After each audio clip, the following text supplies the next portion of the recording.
लखनऊ 28 जनवरी राष्ट्रवादी जन समाज पार्टी द्वारा एक प्रेस वार्ता का आयोजन किया गया। पालकी पैलेस, गंगा प्रसाद रोड, मौलवीगंज, लखनऊ। राष्ट्रवादी जन समाज पार्टी के राष्ट्रीय अध्यक्ष मोहम्मद अकरम अंसारी लखनऊ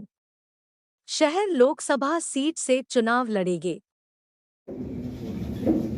राष्ट्रवादी जन समाज पार्टी की इससे पहले जो मीटिंग हुई थी उसमें सभी सदस्यों ने अपनी अपनी राय दी थी। उसमें सर्वसम्मति से एक ही निर्णय हुआ था कि सबसे पहले तो एक चुनाव समिति बनाई जाए और ये राष्ट्रवादी जन समाज पार्टी का जो भी कैंडिडेट इस चुनाव में अपना कैंडिडेचर डिक्लेयर करना चाहता है, सबसे पहले उसकी राय ली जाए और उसके सारे बायोडाटा को चुनाव समिति के सामने रखा जाए। चुनाव समिति उस पर उसका अवलोकन करेगी, उसके बाद उसका परीक्षण करेगी। परीक्षण करने के बाद जब ये उपयुक्त पाया जाएगा कि ये कैंडिडेट राष्ट्रवादी जन समाज पार्टी के लिए एकदम उपयुक्त कैंडिडेट है, तो उस कैंडिडेट को राष्ट्रवादी जन समाज पार्टी का आधिकारिक रूप से कैंडिडेट डिक्लेयर करेगा। इसी कड़ी में सबसे पहले जो भी लोग वहाँ पे उपस्थित थे उन सभी ने सर्वसम्मति से ये राय दिया कि भाई अकरम अंसारी साहब जो राष्ट्रीय अध्यक्ष हैं राष्ट्रवादी जन समाज पार्टी के, सबसे पहले ये अपना कैंडिडेचर डिक्लेयर करें। इनका कैंडिडेचर हम लोगों के सामने आया, जो चुनाव समिति बनी उसके सामने आया, हम लोगों ने उसका अवलोकन किया। अवलोकन करने के उपरांत उसका परीक्षण किया गया और परीक्षण करने के बाद ये उपयुक्त पाया गया कि राष्ट्रवादी जन समाज पार्टी का एक कैंडिडेट मोहम्मद अकरम अंसारी जो राष्ट्रवादी जन समाज पार्टी के अध्यक्ष की भी भूमिका निभा रहे हैं, उनको लखनऊ की सीट से उनको लोकसभा के लिए एक कैंडिडेट डिक्लेयर किया गया और लखनऊ शहर में से उनका ये कैंडिडेचर आज ये डिक्लेयर किया जा रहा है। राष्ट्रवादी जन समाज पार्टी का जो कैंडिडेट होगा लखनऊ शहर का वो मोहम्मद अकरम अंसारी, जो कि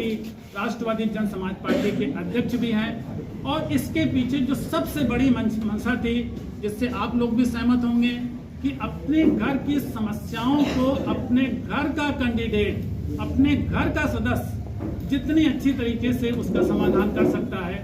बाहरी व्यक्ति हो सकता है वो भी समाधान करे, लेकिन जितनी अच्छी तरह से घर का सदस्य समाधान कर सकता है वो समाधान दूसरे से मुझे लगता है कि उस तरह से नहीं हो पाएगा जिस तरह से घर का सदस्य। इसको भी मद्देनजर रखा गया। अकरम अंसारी साहब की पिछले 14-15 सालों से जो इनकी भूमिका रही है, समाज सेवा के लिए रही है, चाहे वो हिंदू हो, मुस्लिम हो, सिख हो, ईसाई हो, जैन हो, पारसी हो या कोई भी किसी जाति, समुदाय, धर्म से क्यों ना हो, हर उसके दुख दर्द की घड़ी में अकरम अंसारी वहाँ मौजूद मिलते रहे। अभी जब कोविड पीरियड रहा तो कोविड पीरियड में इनकी भूमिका का भी अवलोकन किया गया, उसमें भी इन्होंने तन मन और धन से भी सभी लोगों का, चाहे वो हिंदू हो, मुस्लिम हो, सिख हो, ईसाई हो, जैन हो, पारसी हो, कोई भी हो, उसका अगर फोन अकरम अंसारी या फिर राष्ट्रवादी जन समाज पार्टी के पास या मोमिन अंसार सभा के किसी भी पदाधिकारी के पास आ जाता था तो अकरम अंसारी वहाँ पे मौजूद मिला करते। अगर अकरम अंसारी के पास तुरंत धन की उपलब्धता नहीं होती थी तो वो हम जैसे लोगों को भी फोन करते थे कि वहाँ पे फला अस्पताल में ये कैंडिडेट हमारा इस वक्त कोविड से पीड़ित है और वो भर्ती है, उसको धन की आवश्यकता है, उसको अविलंब धन पहुँचाया जाए। हम लोगों से जो कुछ हो सकता था हम लोगों ने किया। कोविड पीरियड में भी अकरम साहब की भूमिका अद्वितीय रही, आउटस्टैंडिंग रही, इसको किसी भी तरह से नकारा नहीं जा सकता। इनकी उस भूमिका का भी अवलोकन किया गया, इनकी 14-15 सालों की जो भूमिका रही उसका भी अवलोकन किया गया। पूरे इनकी एप्लीकेशन को एक तरह से कह लीजिए कि from very beginning up to end उसका परीक्षण किया गया। परीक्षण करने के उपरांत ये पाया गया कि भाई अकरम अंसारी को लखनऊ शहर से एक कैंडिडेट डिक्लेयर। तो आज इसी के लिए ये आप लोगों का बहुत बहुत धन्यवाद कि आप लोग भी इस बात से पूर्णतः सहमत होंगे कि अपने घर की समस्याओं को घर का सदस्य जितनी बखूबी से उसका समाधान निकाल सकता है, वो बाहरी व्यक्ति भी समाधान निकाल सकता है, लेकिन बखूबी निभाएगा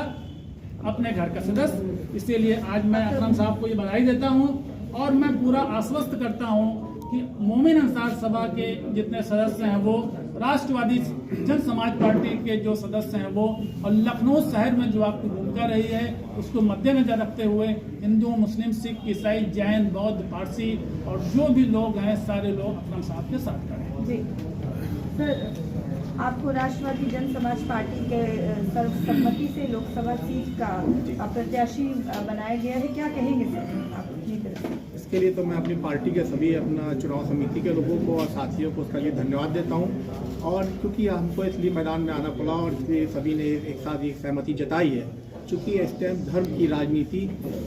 बहुत आगे, जिससे संविधान पीछे जा रहा है, हमें संवैधानिक चीज़ों को आगे लाना है, रोजगार, शिक्षा, सुरक्षा से लोगों को जोड़ना है, उसके लिए काम करना है, एक देश के लिए अच्छा काम करना है और सबसे बड़ी चीज़ जो सरहारा समाज है उसको ऊपर उठाने का काम करना है। इन सब बातों को लेके इस बार लोकसभा चुनाव में हम लोग उतरेंगे।